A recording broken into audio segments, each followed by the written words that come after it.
Olá, bem-vindos ao podcast O Mundo a Seus Pés, um programa semanal da secção internacional do Expresso. Estamos a gravar na sexta-feira, 3 de novembro de 2023 e vamos falar da Alemanha. Há dois aniversários, duas efemérides muito diferentes nos seus tons e nas suas consequências que se assinalam neste início de novembro. Dia 9 de novembro de 1989 caía o Muro da Infâmia, o Muro de Berlim, que durante 28 anos dividiu a capital alemã e simbolizou mais do que qualquer outro objeto a Guerra Fria e a divisão do mundo em dois blocos, um democrático capitalista liderado pelos Estados Unidos da América, outro comunista sob a égide da União Soviética, mas talvez menos pessoas se lembrem que também foi na noite de 8 para 9 de novembro, mas de 1938, que se deu na Alemanha o horror da Kristallnacht, a Noite de Cristal, o pogrom em que foram massacrados judeus num preâmbulo do que viria a ser até ao final da Segunda Guerra Mundial o Holocausto, que aliás a perseguição aos judeus já tinha começado anos antes, desde a ascensão dos nazis ao poder. Para falar sobre isto tudo, temos que ter alguém que entenda sobre o assunto. E ninguém melhor do que a Mónica Dias, que é professora do Instituto de Estudos Políticos da Universidade Católica, cuja direção assume a partir de terça-feira, dia 7 de novembro. E, portanto, é felicitando-a por este novo cargo que lhe dou as boas-vindas. Olá, Mónica. Olá. Eu sou o Pedro Cordeiro, editor da secção internacional do Expresso, e a edição técnica deste episódio é assegurada pela Salomé Rita.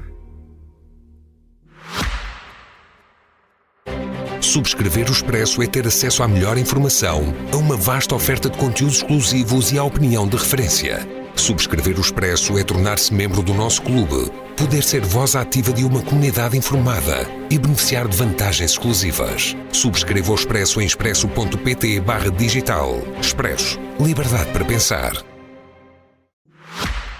Mónica, 34 anos depois da queda do muro, 33 depois da reunificação, o que é que aconteceu, o que é que mudou na Alemanha nestas 3 décadas e quase meia? É um gosto para mim estar aqui, poder falar sobre este assunto, porque são especialmente momentos que parecem muito distantes no tempo, mas que têm tudo a ver com muitos problemas que ainda podemos observar hoje na Europa, mas também em todo o mundo. E a memória é fundamental, a explicação política e da cultura política é neste âmbito muito, muito importante, para que atrocidades não possam repetir-se. E, portanto, quando dizes, e muito bem, que muito mudou na Alemanha nestes 34 anos desde a queda do muro, é precisamente isto que aconteceu, não é? Portanto, as pessoas vivem num mundo em que felizmente muito mudou, vivem em paz, vivem com a experiência de um bem-estar económico, social, vivem em sociedades abertas, em que há liberdade de expressão, em que há várias culturas que convivem, sociedade multiculturais, multiétnicas e, portanto, a liberdade parece como o ar que respiramos, mas isso não é verdade. A liberdade tem que ser conquistada todos os dias e a dignidade do ser humano também não é algo que acontece por acaso, tem que ser cuidado. E é por isso mesmo que é importante falar sobre a queda do muro, porque a queda do muro dividia o mundo, como há pouco disseste, mas dividia sobretudo a Alemanha e havia um território muito, muito vasto na Alemanha em que precisamente as pessoas viviam um regime completamente diferente. Com os acontecimentos na Polónia, que começaram já nos anos 70, intensificaram-se depois nos anos 80, e também com as transformações na União Soviética, trazidas por Mikhail Gorbachev e a sua perestroika, esta mudançazinha obviamente também a Alemanha mudou absolutamente. Portanto, a população na antiga e alegada República Democrática só tinha da Alemanha... democrático o nome. Exatamente, só tinha o de democrático nome.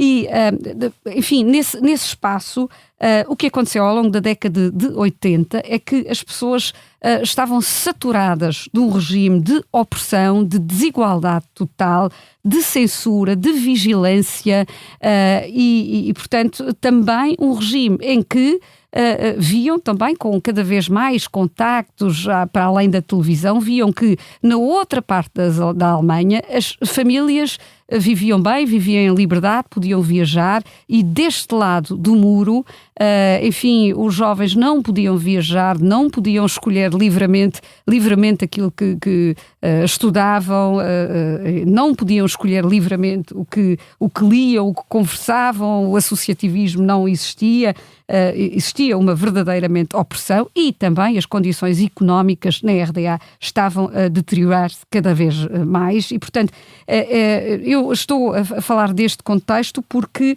é importante entender que a queda do muro não surge de cima para baixo, não foi planeada em Washington, não foi planeada em Bonn, na antiga capital da RFA, não foi o concerto europeu que tratou desta situação, aliás, apanhou toda a gente de surpresa. Este foi um acontecimento que partiu da população, mas e que surgiu de uma forma absolutamente pacífica. Em Berlim, mas não só, também em Leipzig e em Dresden, as pessoas começaram, a partir de 88, 89, a juntar-se, sobretudo à segunda-feira, para as orações pela paz e utilizavam esses encontros de oração e de reflexão pela paz, precisamente também para protestarem contra o regime, para se juntarem. E reclamavam uma coisa muito interessante, reclamavam: nós somos o povo. E cada vez mais e surgiu aqui uma dinâmica incrível em toda a população. Nós somos o povo. Com isto se queria dizer, não queremos acabar com o nosso Estado, com a RDA, mas queremos mudar este regime, queremos participar politicamente, queremos ter liberdade, porque nós é que somos o povo. Não nos esqueçamos que enquanto o muro durou, muitos foram os que tentaram atravessá-lo, digamos, passar para o outro lado, era um desejo de muitos para fugir à opressão em que viviam e que havia ordem, a guarda que vigiava o muro tinha ordem para atirar a matar a quem Exatamente, isso aconteceu algumas vezes. E houve ainda umas largas dezenas de pessoas que morreram, julgo que foram cerca de 200 pessoas que morreram a tentar passar o muro. Na noite de 9 de novembro tudo mudou e vemos e recordamos as imagens. Eu era muito miúdo, mas lembro-me das imagens no telejornal da RTP das massas de pessoas a passar o muro. Diz-me uma coisa que eu sempre tive curiosidade. O que é que se passou com a história do secretário de Estado que se enganou numa conferência de imprensa? Porque eu acho que essa é uma história muito curiosa e que ajudou a precipitar os acontecimentos. Absolutamente. A história é feita destas... Por isso é que nunca é previsível, por isso é que é tudo possível na história e também política, e acontece precisamente isto.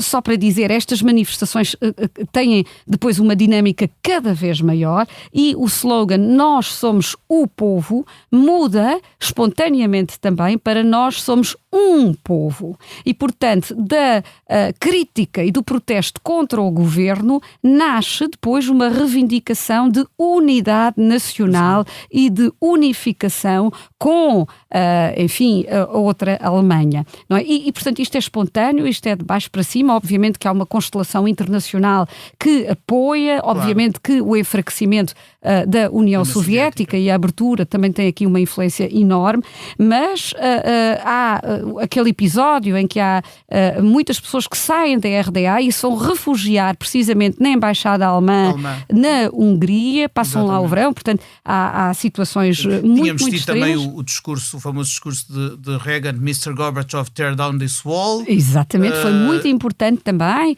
E temos esta conferência de imprensa em que há tantas um senhor chamado Günter Schabowski, que provavelmente não teria ficado famoso por mais nada senão por isto. É verdade. Explica-me lá como é que foi exatamente esse Bom, ele estava numa conferência de imprensa, não é? E as pessoas cada vez mais reclamavam o direito a passar a fronteira, passar para o outro lado de Berlim.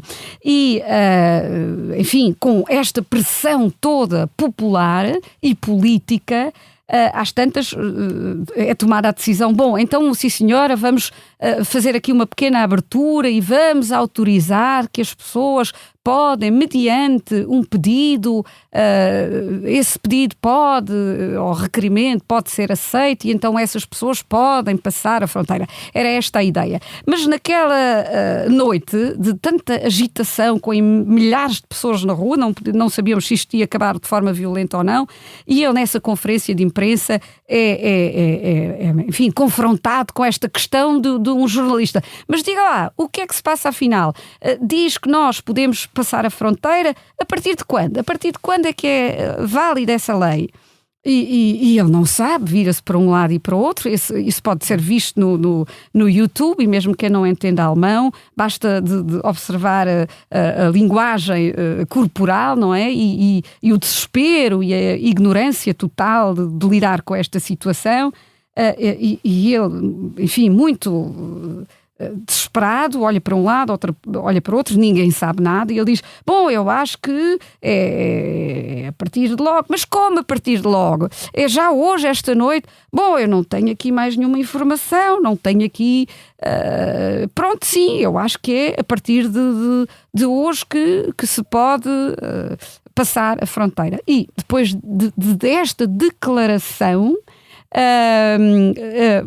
a população é imparável, não é? Portanto, isto foi, obviamente que não era isto que ele deveria ter dito. Ele devia ter dito que a passagem só seria possível após requerimento. Só que o senhor isto não conseguiu ver, não tinha chegado essa ordem até ao Politburo onde ele estava e, portanto, ele faz esta gafe e diz mesmo, sim, eu acho que não tenho aqui outra indicação, sim, eu acho que esta autorização é para entrar em vigor já.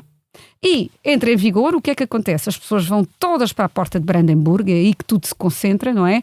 E dizem perante os guardas também, quer dizer, que ficam também sem saber o que fazer, não é? Nós olhamos para os rostos deles, ninguém sabe o que está a acontecer, o que também simbolicamente quase representa, enfim, a decadência total deste regime, não é? Exatamente. Que é um regime só de leis ocas, que já não tem nenhuma alma, nenhum coração, ninguém que acredita neste sistema. E a partir daí, pronto, é imparável, precipita-se, as pessoas todas reclamam, são tantas, e de facto, quer dizer, a alternativa teria sido disparar, mas também, quer dizer, os próprios polícias que lá estavam, também já não estavam com o regime, também não acreditavam. E depois também vemos estavam... aquele furacão que são as pessoas a pegarem picaretas em martelos e no que tinham à mão para desmontar, para destruir aquele muro. Passaram 34 anos, bom, logo a seguir, a menos de um ano depois da queda do muro, já estavam as Alemanhas oficialmente reunificadas. Também não foi um processo fácil dentro da Europa, havia quem tivesse receios em relação a uma Alemanha reunificada e sobretudo, claro, tendo em conta o passado histórico, mas a verdade é que desde então uma Alemanha pacífica, democrática, tornou-se um motor de alguma forma da União Europeia. O que eu te pergunto agora é, mas olhando para dentro dela, já se pode dizer que a Alemanha é só uma, ou o muro desaparecido ainda existe de alguma forma, no sentido em que os Estados que formavam a Alemanha de Leste ainda não atingiram uma igualdade, um nível de vida semelhante aos dos Estados ocidentais? Sim, é uma pergunta muito, muito importante e ajuda muito a explicar e entender a Alemanha hoje. Passaram 30 anos, portanto, uma geração e mais um pouquinho, portanto, há muitas pessoas, quem tem hoje 30 anos, que já está nas suas profissões, nos seus caminhos, autonomamente, já nasceu nesta nova Alemanha unificada. No entanto, as democracias e a consolidação das democracias demora muito, muito tempo e, obviamente, que se consegue entender e ver aqui muitas assimetrias nas duas Alemanhas. Atenção, isto acontece em todos os países, se pensarmos na Itália, temos também assimetrias entre Norte de Itália e Sul de Itália. Em muitos países conseguimos ver maior desenvolvimento num espaço, várias velocidades. Portanto, isto é algo que também é natural. No entanto, obviamente que a evolução histórica na RDA foi completamente diferente e esta forte influência soviética sobre a cultura das pessoas marcou muito e, sobretudo, aconteceu uma coisa, ou não aconteceu uma coisa, que eu acho que em política e na cultura política, de uma forma muito mais abrangente, é muito importante, que é a capacidade de nós olharmos para o passado e de nos confrontarmos criticamente com as nossas memórias, com o nosso passado. E, por exemplo, na República Federal da Alemanha, isto também não foi imediato, não aconteceu nos anos 50 e início dos anos 60.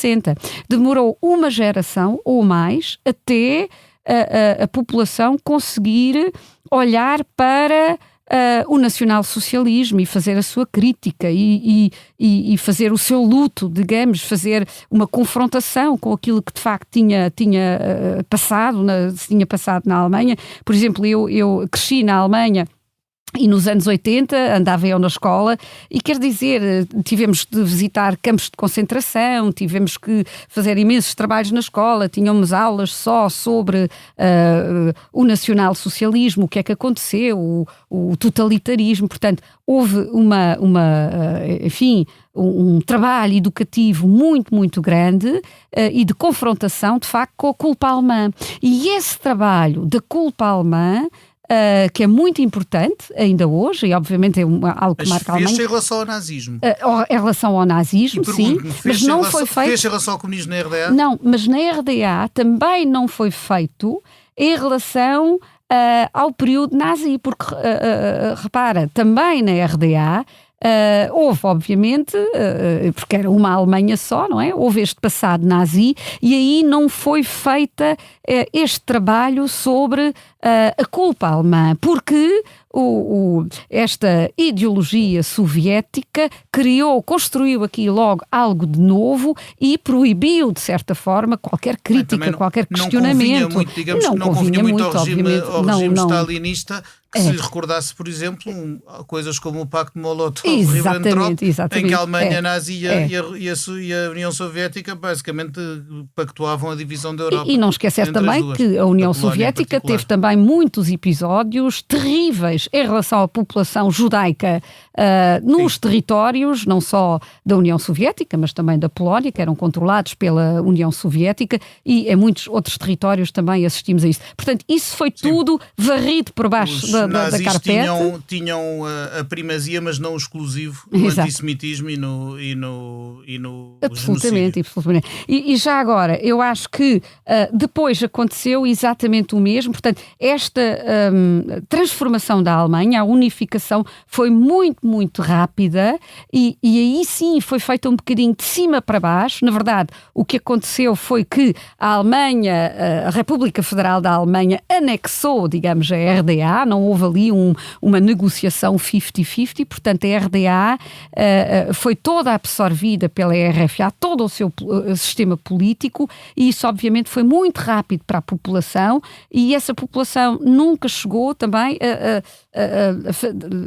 a olhar criticamente e de uma forma muito aberta sobre esse passado soviético, e depois há uma grande nostalgia em relação a esse passado soviético hoje, em que se diz, por exemplo, mas antigamente todas as pessoas tinham trabalho e na antiga RDA havia lugares para todas as crianças na creche. Obviamente que isto não é verdade, porque se os pais tinham uma posição contrária ao regime da RDA, obviamente que os filhos dessas pessoas nem sequer podiam entrar na universidade, não é? Portanto, a forma de opressão não era só direta sobre aqueles que desobedeciam, era também indireta sobre os seus familiares e de uma forma absolutamente cruel, e isso muitas vezes também é esquecido, mas portanto, a RDA não era um Estado simpático, havia polícia secreta, havia, e já agora, um fenómeno curioso... Diria mesmo que era uma ditadura horrível. Horrível, e mais uma coisa, quem é que se passeava também pelas ruas da RDA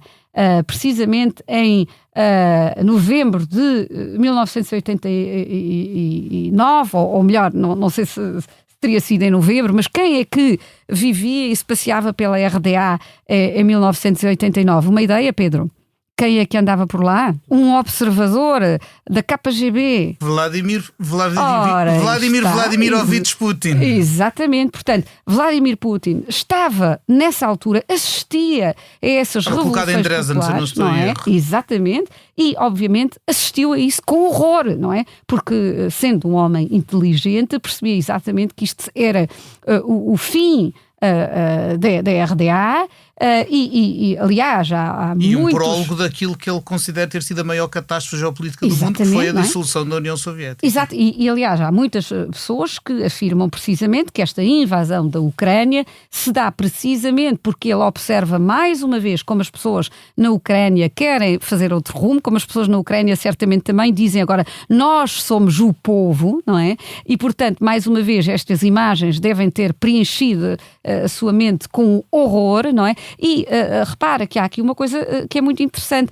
A Ucrânia e a Rússia estão muito próximas, não é? Uma coisa é haver liberdade na Grã-Bretanha, mas quando de repente há liberdade na Ucrânia e ali do outro lado da fronteira as pessoas vivem sob a opressão, Putin sabia que isso... O dominó de quedas de ditaduras comunistas que houve durante o final dos anos 80. Nós vimos a Polónia, a Bulgária, a Hungria, que foi tudo, a Checoslováquia. Eu acho que é esse o trauma, não é? Claro. Portanto, o que acontece agora, aqui... Apesar de tu dizias que não há ainda, obviamente, uma igualdade de nível de vida, etc., entre a ex-RDA e a ex-Alemanha Ocidental, e isso é uma das coisas que tem fomentado e potenciado o crescimento, por exemplo, sobretudo nos Estados de Leste, de um partido de extrema-direita que é a Alternativa para a Alemanha, que neste momento é o segundo partido nas sondagens, o que é a meu ver, um pouco assustador. Isto deve-se a quê? São as promessas da reunificação que não se cumpriram? O que é que se passa? Eu acho que essa análise é exatamente assim, esses fatores que mencionaste agora. Portanto, a unificação foi muito, muito rápida. A unificação prometeu um bem-estar económico e a felicidade. Repara, a democracia não traz prosperidade incondicional, não traz felicidade. É um regime político imperfeito também e que custa muito esforço, que exige uma participação constante e nem sempre talvez a população estava preparada para esta participação. No entanto, deixa-me só dizer que há cidades no leste da Alemanha, como por exemplo Leipzig, ou mesmo Dresden, que foram, ou Magdeburg também, uma cidade muito, muito bonita, que foram completamente renovadas e houve um investimento a nível das infraestruturas, a nível de construção de novas instituições e de universidades, e houve injeções económicas e financeiras nestas cidades muito superiores às cidades antigas, como por exemplo Colónia ou Bremen ou enfim outras cidades. E portanto, atenção, portanto, não é inteiramente verdade dizermos que as cidades são economicamente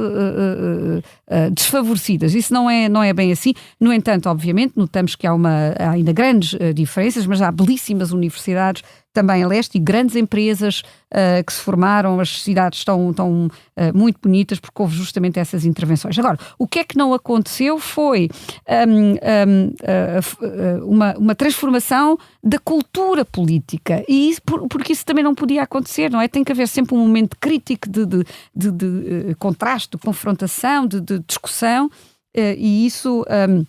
demora muito mais tempo. E o que é que aconteceu agora? Portanto, porque é que assistimos então a este crescimento muito preocupante de um partido que se chama Alternativa para a Alemanha? Eu acho que isso tem a ver com algo que está a acontecer um pouco em todo o mundo e também na Europa. Eu diria que desde a crise económica no final da década de 10 portanto, do ano 2007, 2008, que assistimos a um grande crescimento de nacionalismos na Europa. O populismo cresce também e dá soluções simples para um mundo muito, muito complexo. É um mundo global, é um mundo interdependente, volátil, turbulento, É um mundo a alta velocidade, mas também um mundo multiétnico e de novas identidades que se afirmam e, portanto, obviamente que é muito difícil encontrar uma orientação neste mundo tão complexo. E então surgiram partidos em toda a Europa e também na Alemanha, que é neste caso a alternativa para a Alemanha, que apresenta soluções muito simples, mas que na verdade não têm as contas bem feitas. Se a gente depois olhar para o programa, por exemplo, da AfD, não é explicado como é que se quer realizar tantas alterações, mas esta ideia de uma nostalgia relativamente a um passado glorioso que nunca existiu, um passado idealizado de grandeza e quase de simplicidade bucólica, é muito afirmado, não é? Portanto, a AfD, por exemplo, diz que a crise económica se deve muito aos refugiados, à política de refugiados, e obviamente hoje em dia a Alemanha sem migrantes não poderia não funcionar. Como aliás quase todos os países da Europa. Quase todos os países, mas na Alemanha ainda é muito mais, porque na Alemanha neste momento existe quase um desemprego, enfim, não diria zero, mas a taxa de desemprego perto do pleno emprego. É muito, muito baixa e obviamente que todo o tecido de imigração é muito, muito importante.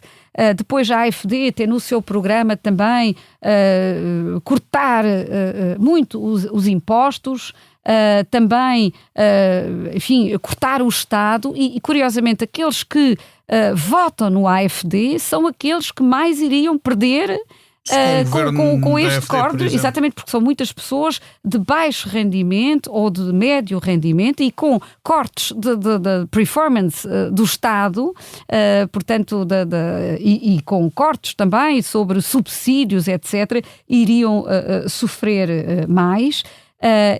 Portanto, por exemplo, mesmo esta questão das nacionalizações e de um protecionismo, e, por exemplo, isto é o ponto talvez mais grave, o AfD é abertamente anti-europeísta, isto nunca existiu na Alemanha. E radicalmente xenófobo. Radicalmente xenófobo, mas mesmo ser anti-europeísta, repare que o país que mais beneficia da União Europeia é a Alemanha. Obviamente que a Alemanha também paga muitas contas, no entanto também é quem muitíssimo beneficia da Europa e se a Alemanha não fizesse parte se não houvesse uma União Europeia, isso seria também um desastre económico para a Alemanha. Além disso, esta área de culpar os migrantes ou aqueles que são diferentes ou o próprio antissemitismo, obviamente. Nós temos que falar desse também porque ele está a recrudescer na Europa toda.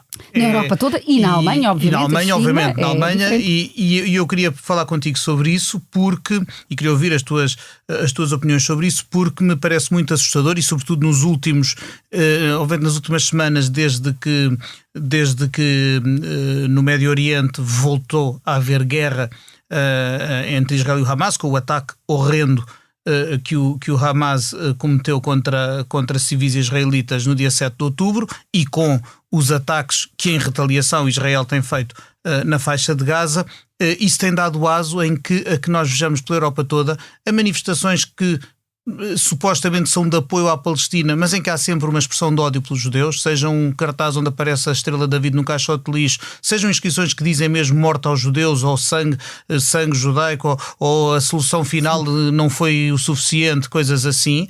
Até em Lisboa já temos visto pichagens deste teor, o que devo dizer, me arrepia. A história pode, de facto, o horror que pensávamos confinado aos livros de história pode voltar.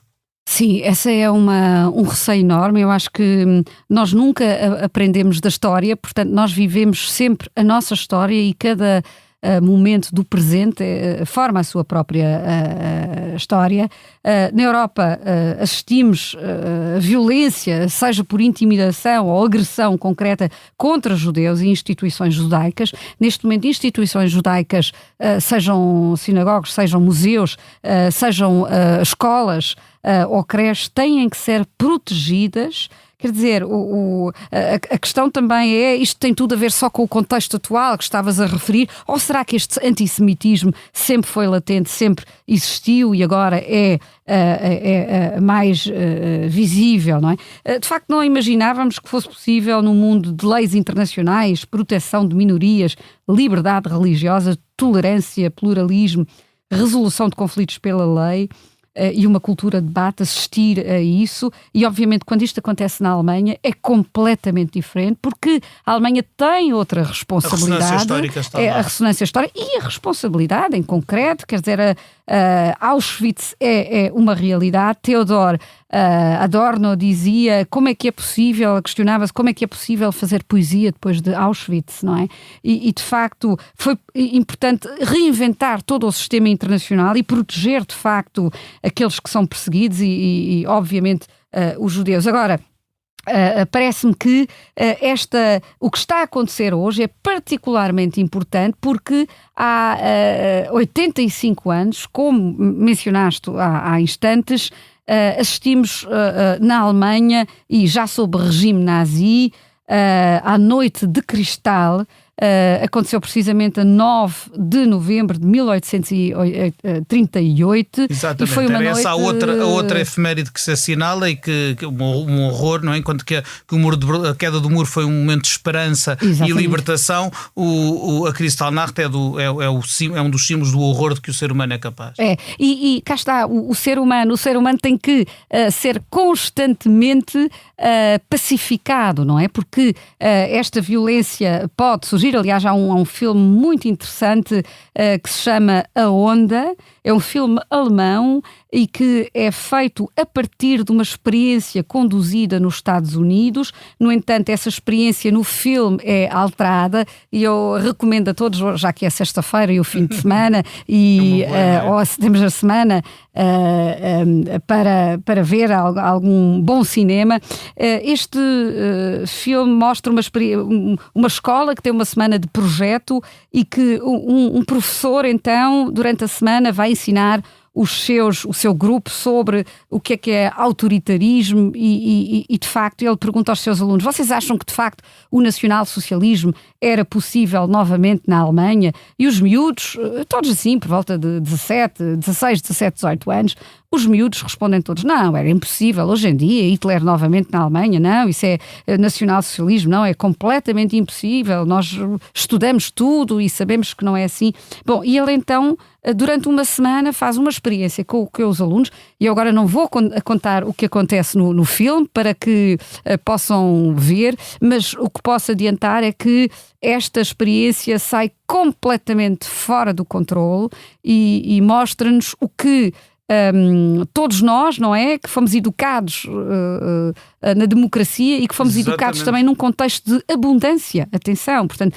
não vimos numa situação de carência ou de sobrevivência, mas o que de facto a propaganda, a influência, as dinâmicas de grupo, o medo, o ódio latente e uma cultura de ódio, de facto, que é, enfim, que pode ser cultivada e estimulada, pode fazer acontecer. E, portanto, isto para dizer o quê? Que, obviamente, hoje em dia temos um fator que são as redes sociais, as novas redes sociais, o contacto, que criam bolhas em que, precisamente, informações erradas, mesmo sobre a comunidade judaica, pode ser espalhada, em que, enfim, teorias da conspiração voltam a crescer e a divulgar-se de uma forma muito rápida. Os protocolos dos sábios de Sião e coisas Exatamente, não é? E isso espalha-se, não é? E cria precisamente, e atenção, sondagens provam, sondagens não, inquéritos têm mostrado isto, que de facto é sobretudo na RDA em que as pessoas que votam o AfD, na antiga RDA, neste território da Alemanha de Leste, em que, sobretudo, aqueles que votam na AfD cada vez mais deixam de ver os programas de canais e os noticiários dos canais oficiais, dizendo até que são mentira, e que cada vez mais utilizam canais privados e inoficiais, em que precisamente circulam muito estas teorias de conspiração, e isso obviamente deve nos preocupar. E porquê? porquê? Voltando outra vez ao nacionalsocialismo. O nacionalsocialismo, quando surge já na década de 20 e no início dos anos de 20, vai pegar precisamente, não exclusivamente, mas também em pessoas que se sentem excluídas da política, que sentem que foram enganadas, que não se sentem representadas, que não veem no governo legitimidade, que acham que os desenvolvimentos políticos que estavam a acontecer na República de Weimar, com a democracia que estava a surgir, a instalar-se um pouco, a lutar com muitas imperfeições, com muitos debates, com muitas decisões que demoravam muito tempo a serem tomadas, que, portanto, não se conseguem orientar no mundo de incertezas e de novas comunicações e de novas pessoas e de uma arte completamente nova que estava a surgir também, e que perante essa desorientação ficaram muito abertos de repente a alguém que lhes dava soluções fáceis, que apresentava um bode expiatório, criava também dinâmicas de grupo, que dava poder àqueles que não tinham poder, que oferecia uma farda castanha e dava poder. E, portanto, o que aconteceu já também ao longo dos anos 20, mas sobretudo ao longo dos anos 30, era que existia de facto uma perseguição de judeus na Alemanha, cada vez mais, também com leis nazis depois que discriminavam obviamente a população judaica na Alemanha, e que era alemã e que tinha combatido na Primeira Guerra Mundial. Eram alemães para todos os efeitos, não é? E que nem sequer a maioria falava hebraico, que não existia como língua ainda moderna, não é? E portanto não esquecer que havia uma discriminação. Mas o que é importante no dia 9 de novembro é que, a partir desta data, e com várias outras acontecimentos anteriores, mas é nesta data que a discriminação e as hostilidades se tornam oficiais. Portanto, são... Já não há disfarce. Já não há disfarce e portanto, o regime nazi não interfere, não protege esta população. As lojas são assaltadas, são pilhadas, são destruídas. O nome Noite de Cristal faz exatamente referência às muitas montras que se partiram, aos vidros das casas das pessoas que se partiram. Morreram nestas noites, não só em Berlim, mas em muitas outras cidades alemãs, centenas de judeus, mas o pior foi as casas que foram queimadas, destruídas, e tudo isto... com a desculpa de que, de facto, um judeu em Paris tinha assassinado um membro importante da embaixada alemã em Paris. Obviamente, isto foi apenas uma desculpa, porque havia, cá está, não só um antissemitismo latente, mas também um antissemitismo que foi promovido e construído pelo governo nazi, pelo Estado, e, portanto, este massacre dos judeus foi orquestrado de uma forma deliberada e violentíssima pelo regime nazi, que não só não fez nada para proteger estes alemães, que eram também alemães, como atiçar cada vez mais e deixar acontecer, e, portanto, até com frases como vamos dar uma lição a estes judeus. E portanto, é absolutamente um ponto... eu diria apocalíptico da dignidade humana, e de facto temos que dizer que a Alemanha também fica estigmatizada para sempre com esta Noite de Cristal. Vai ser muito difícil depois para a Alemanha, e eu diria que a primeira vez em que os alemães voltam a exibir uma bandeira alemã com orgulho foi quando a Alemanha depois vence o campeonato mundial de futebol, é 90 também. 1990.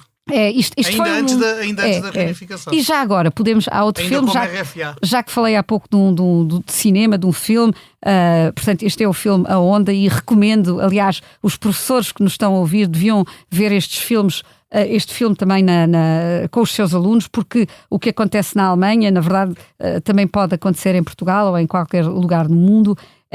Mas há outro filme muito interessante, e que é precisamente o Goodbye Lenin, claro. E que mostra a queda do muro da nostalgia, da ostalgia, que não é nostalgia, é Ost, porque Ost significa o leste, não é? Mas também mostra como as bandeiras alemãs, a propósito do campeonato mundial, voltaram a erguer-se, e agora sim começávamos com uma nova a Alemanha unificada, e que, também temos que dizer isto, evoluiu também muito positivamente. Hoje em dia temos uma Alemanha muito, não só economicamente poderosa, mas também uma Alemanha em que há debate político, apesar de tudo, em que há muita vontade, uma grande capacidade de integração. A Alemanha recebeu mais do que 1 milhão de refugiados em 2014.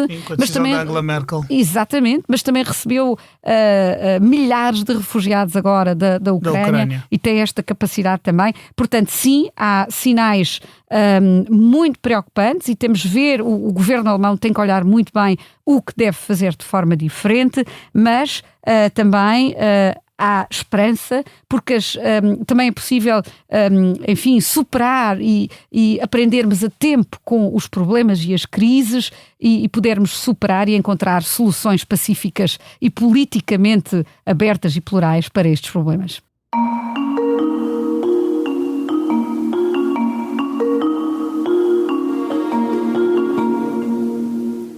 E é com esta nota de esperança que atingimos o nosso tempo limite, mas eu não posso deixar a Mónica ir embora sem lhe fazer aquela pergunta que faço a todos os que passam pelo nosso podcast. Mónica, se neste momento pudesses viajar para qualquer parte do mundo à tua escolha, para onde é que ias e porquê? Eu ia para Lisboa, porque é uma cidade absolutamente maravilhosa, mesmo quando chove. Eu estou muito próxima agora de Lisboa, não é? Mas praticamente estamos em Lisboa. Mas, de facto, com todos os problemas que enfrentamos, vivemos aqui num espaço muitíssimo bonito, uma cidade aberta ao mundo, e as pessoas todas, todo o mundo vêm cá precisamente porque não gostam só de Portugal e de Lisboa, mas também porque gostam dos portugueses. Nós estamos sempre a criticar Portugal, e obviamente que há muitos problemas, e temos que trabalhar muito para que o país possa prosperar, mas não esquecer que este espaço é um espaço aberto ao mundo, com uma cultura aberta e com liberdade. E, de facto, eu diria que temos que saber não só viajar a espaços de liberdade, mas também agradecer pelo facto de podermos viajar até lá e contribuir para que assim fique. E é com esta Lisboa cidade aberta, num convite a todos os ouvintes que não são de Lisboa para que venham a Lisboa, e nós próprios,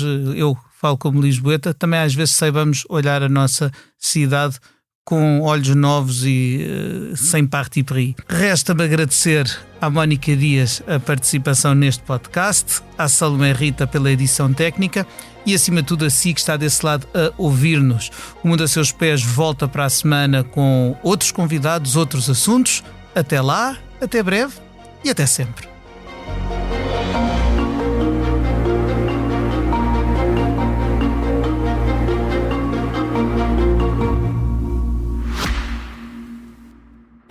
Subscrever o Expresso é ter acesso à melhor informação, a uma vasta oferta de conteúdos exclusivos e à opinião de referência. Subscrever o Expresso é tornar-se membro do nosso clube, poder ser voz ativa de uma comunidade informada e beneficiar de vantagens exclusivas. Subscreva o Expresso em expresso.pt/digital. Expresso. Liberdade para pensar.